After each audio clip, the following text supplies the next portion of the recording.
नमस्ते, मैं हूँ जिगिसा और आप सबका स्वागत है मेरे गार्डनिंग चैनल जिगिसा लीफी टेल्स में। आज मैं ग्रो करने जा रही हूँ पालक।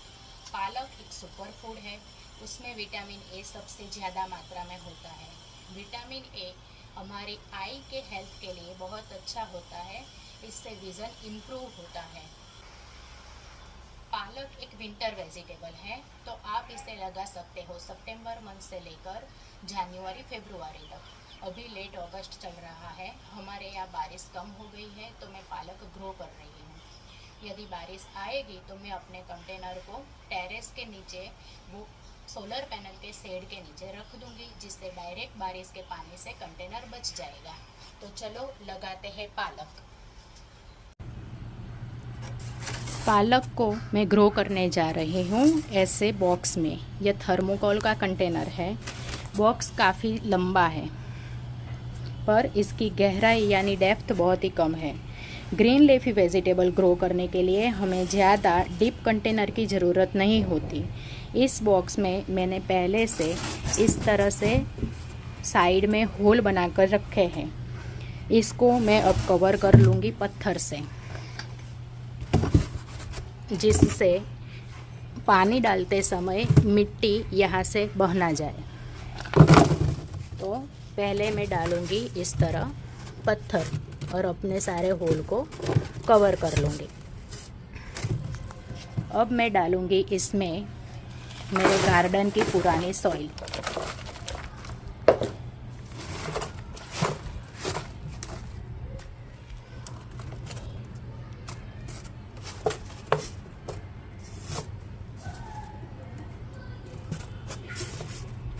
अब इसके ऊपर मैं डालने जा रही हूँ अपने किचन से जो वेस्ट निकलता है और गार्डन से जो वेस्ट निकलता है उसका लेयर।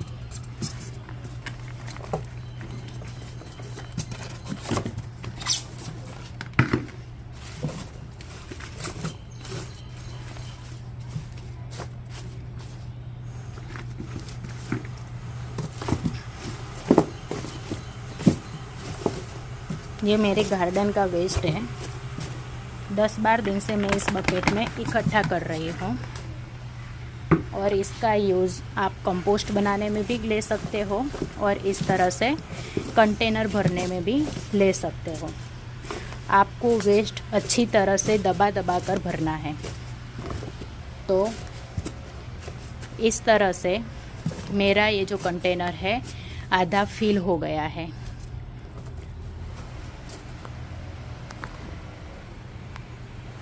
अब इतनी जगह जो बची है उसको मैं फिल करूँगी अपने सॉइल मिक्स से। स्पिनेच ग्रो करने के लिए मैंने कुछ इस तरह से सॉइल मिक्स लिया है। ये मेरी गार्डन की सॉइल है, उसको मैंने 50% तक लिया है। ये 40% तक काउडंग कंपोस्ट है और 10% मैं इसमें डालूँगी राइस हस्क।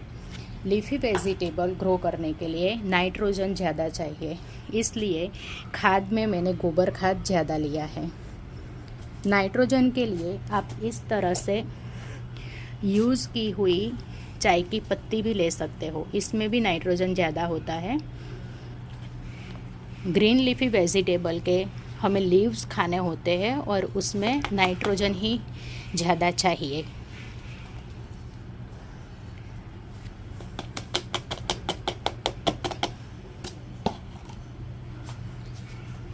राइस हस्क डालने से हमारी मिट्टी पोरस बनती है, तो एक्स्ट्रा वाटर जो हम कंटेनर में डालते हैं वो क्लॉग नहीं होगा, जिससे वेजिटेबल के रूट गलने से बच जाते हैं। आपकी मिट्टी चिकनी या क्लेई है तो आपको इस तरह से धान की भूसी डालनी होगी, या आप डाल सकते हो सूखे हुए पत्ते, और आप ले सकते हो कंस्ट्रक्शन में यूज़ होने वाली रिवर सैंड। इसका प्रपोर्शन अपने मिट्टी के हिसाब से रखो। मैंने यहाँ पे 10% के करीब लिया है, जिससे हमारी मिट्टी भुरभुरी रहेगी, पोरस रहेगी और वेल ड्रेन बनी रहेगी। अपनी मिट्टी को और रिच बनाने के लिए मैं लेकर आई हूँ घर से कुछ चीज़ें, जैसे मैं डालूँगी 1 चम्मच जितनी हल्दी, एक मुट्ठी भर मैं डालूँगी राख। हल्दी और राख नेचुरल इंसेक्टिसाइड होते हैं, फंगिसाइड होते हैं, हमारे पौधों को फंगस से बचाते हैं। कैल्शियम के सोर्स के लिए मैं लेकर आई हूँ चूना। चूना आपको एक छोटी चम्मच बराबर ही डालना है, हमें ज़्यादा चूना नहीं डालना। ज़्यादा चूना डालने से प्लांट जल जाते हैं। इसी तरह राख का अमाउंट भी इतना ही लेना है, ज़्यादा मात्रा में राख नहीं डालनी। ज़्यादा मात्रा में राख डालोगे तो मिट्टी अल्कलाइन बन जाएगी, क्षारीय हो जाती है और उसमें प्लांट ग्रो नहीं होते। अब मैं इन सब चीज़ों को अच्छे से मिक्स कर लूँगी और अपने कंटेनर को भर दूँगी।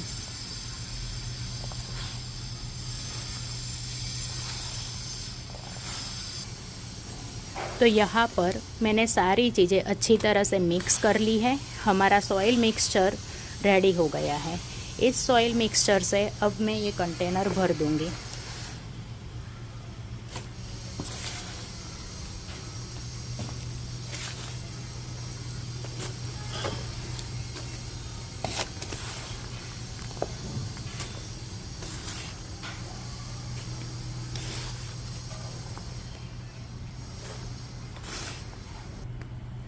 तो सॉइल मिक्सचर जो मैंने बनाया था पूरा इस कंटेनर में डाल दिया है।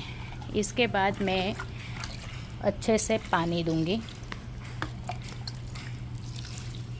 मिट्टी को ऊपर से पूरी तरह गीला करना है। बारिश का पानी इकट्ठा करके रखा था तो इसका ही यूज़ कर रही हूँ। बारिश के पानी में भी ज़्यादा नाइट्रोजन होता है जो हमारे पौधों के लिए अच्छा होता है। तो इस तरह से मैंने पूरे कंटेनर को गीला कर दिया।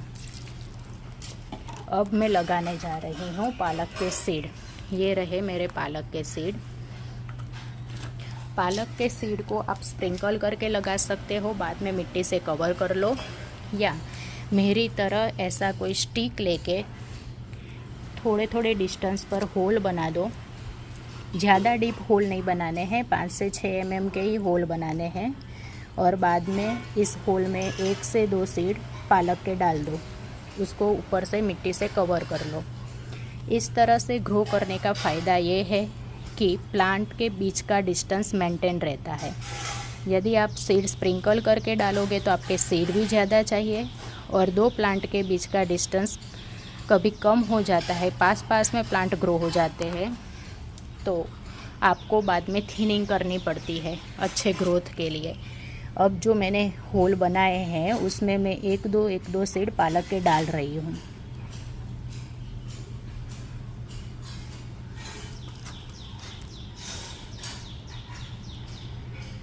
हाथ मेरे गीले हैं तो कई जगह पर ज़्यादा सीड भी गिर जाते हैं, पर कोई बात नहीं।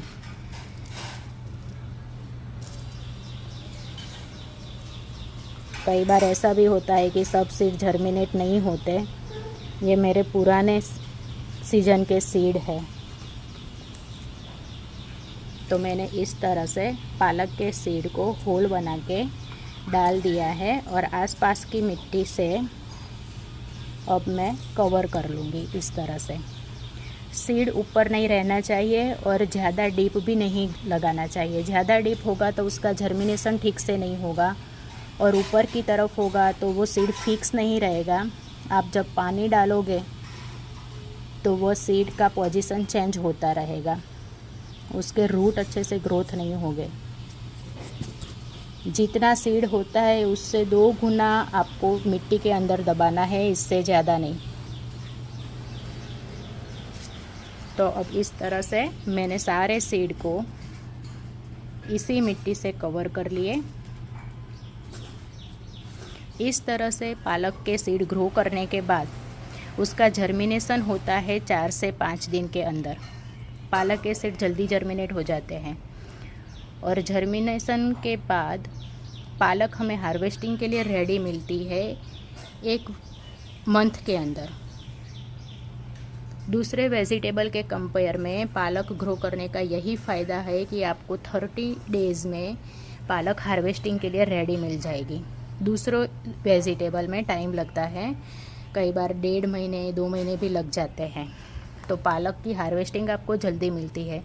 और हार्वेस्टिंग में आपको इस बात का ध्यान रखना है, आपको सिर्फ लीफ ही कट करने हैं, उसको रूट से नहीं निकालना। यदि आप रूट से नहीं निकालोगे तो वो दूसरी बार भी ग्रो हो जाएगा। और उस पर हार्वेस्टिंग के बाद पतली लेयर आपको खाद युक्त मिट्टी की डाल देनी है और अच्छे से वाटरिंग करनी है। तो 15 से 20 दिन में पालक के लीव्स फिर से ग्रो हो जाएंगे और आपको सेकंड हार्वेस्टिंग मिलेगी।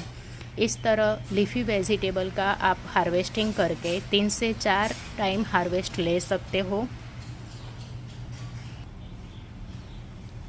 तो यहाँ पे मेरी पालक लग गई। आप भी ग्रो करें ऑर्गेनिक पालक अपने टेरेस या बैकयार्ड में मेरी तरह। Thanks for watching. Please like and subscribe my channel. मिलते हैं नेक्स्ट वीडियो में कुछ नई गार्डनिंग रिलेटेड जानकारी लेकर।